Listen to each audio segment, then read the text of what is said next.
Assalamualaikum warahmatullahi wabarakatuh. Di sini saya akan menunjukkan bagaimana run data regresi menggunakan SPSS. Sebelum kita menyelesaikan contoh soal menggunakan SPSS ataupun menggunakan Excel, sebaiknya kita mengetahui terlebih dahulu apa itu regresi.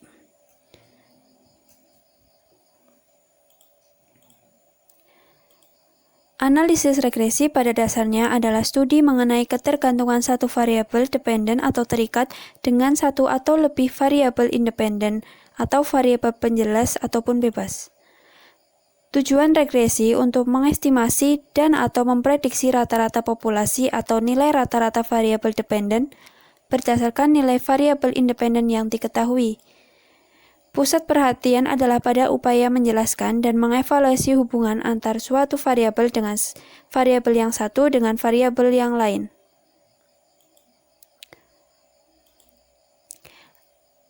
Analisis regresi digunakan untuk memprediksi pengaruh variabel bebas terhadap variabel terikat. Jika skor variabel bebas diketahui, maka skor variabel terikat dapat diprediksi besarannya. Andrek juga dilakukan untuk mengetahui linearitas variabel terikat dengan variabel bebasnya.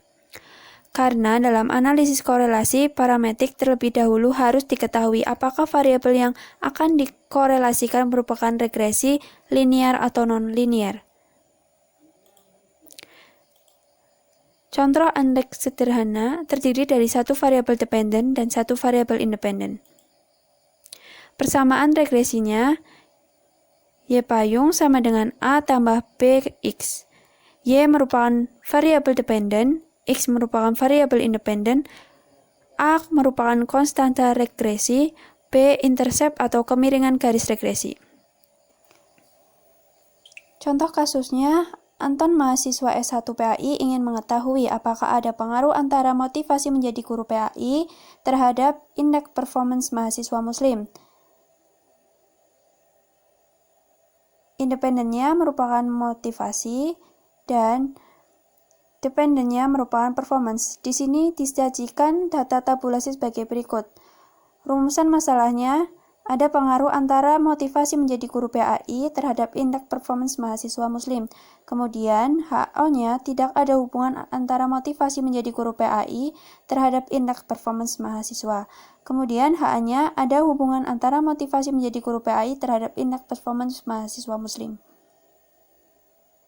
Sebelum kita melakukan uji normalitas data, terlebih dahulu kita masukkan data yang ada dari Excel. Kita klik ke variable view, kemudian kita masukkan variabel X, kemudian variabel Y. Kita nolkan desimal, kemudian kita ke data view, kita masukkan data yang ada di Excel, cukup kita copy pastekan saja agar lebih mudah dan cepat.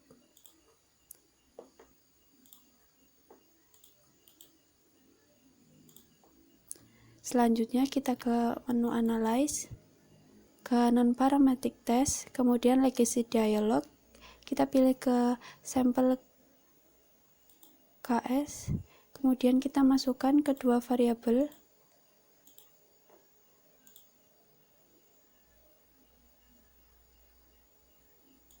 kemudian kita klik OK. Di sini akan muncul hasil dari uji normalitas. Di sini terdapat keterangan bahwa test distribution is normal. Ini berarti bahwa uji normalitas ini hasilnya normal, sehingga data dapat digunakan. Setelah kita melakukan uji normalitas data, kita akan melakukan regresi. Yang pertama kita ke menu Analyze, kemudian menu Regression, ke Linear, kemudian kita masukkan dependennya, yaitu Y, kemudian independennya, X, kemudian kita klik statistik di sini, kita checklist di pilihan confidence interval, kemudian deskriptif, Kita klik continue, kemudian ke plot, dependent kita masukkan ke Y, result kita masukkan ke X. Dependent merupakan dependent variable, kemudian result merupakan nilai residual yang terstandarisasi. Kemudian kita checklist histogram, kemudian normal probability plot. Histogram berguna untuk menampilkan distribusi residual yang terstandarisasi dengan distribusi normal. Kemudian normal probability plot berguna untuk membandingkan distribusi residual yang terstandarisasi. Kemudian kita klik continue di option, kita langsung continue, kemudian kita klik OK.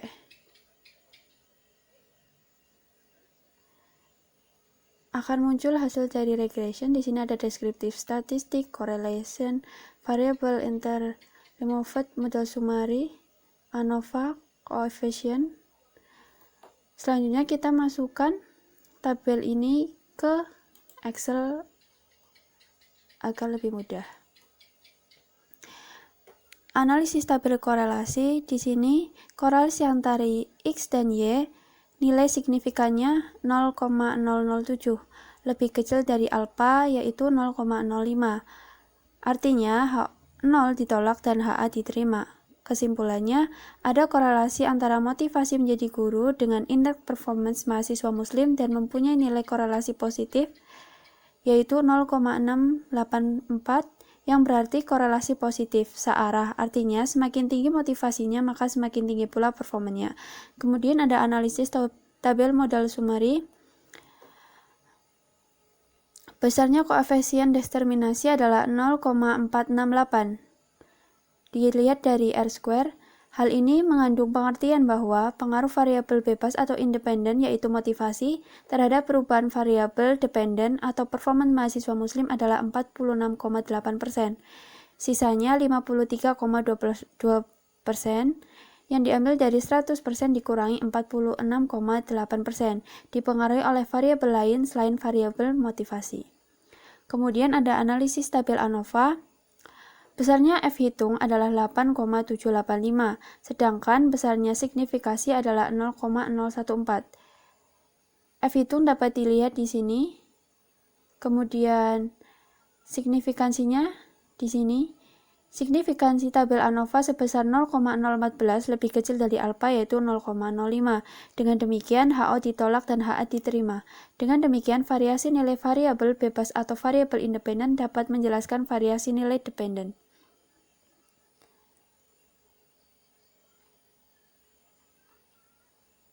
Kemudian ada analisis tabel koefisien.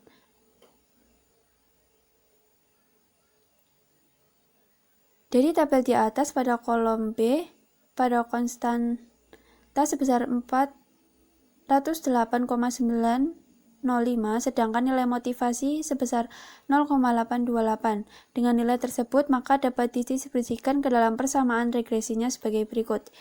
Y sama dengan A tambah BX, Y sama dengan 408,905 ditambah 0,828 X. Dari hasil perhitungan diperoleh B-nya 0,828 bertanda positif. Ini berarti setiap kali variabel motivasi bertambah, maka rata-rata variabel Y atau performance bertambah sebesar 0,828. Kemudian yang terakhir ada jika jumlah nilai motivasinya 80, berapa indeks performance mahasiswa muslimnya? Kita masukkan rumus persamaan yang di sini, Y sama dengan A plus BX, kemudian Y sama dengan 408,905 ditambah 0,828X. Kemudian kita masukkan X di sini, yaitu 80. Kita kalikan terlebih dahulu 0,828 kali 80, kemudian baru kita tambahkan ke 408,905 yang hasilnya 475,145, yang artinya prediksi nilai prestasi belajarnya sebesar 475,145. Jadi ini adalah hasil output dari regresi Semoga bermanfaat. Wassalamualaikum warahmatullahi wabarakatuh.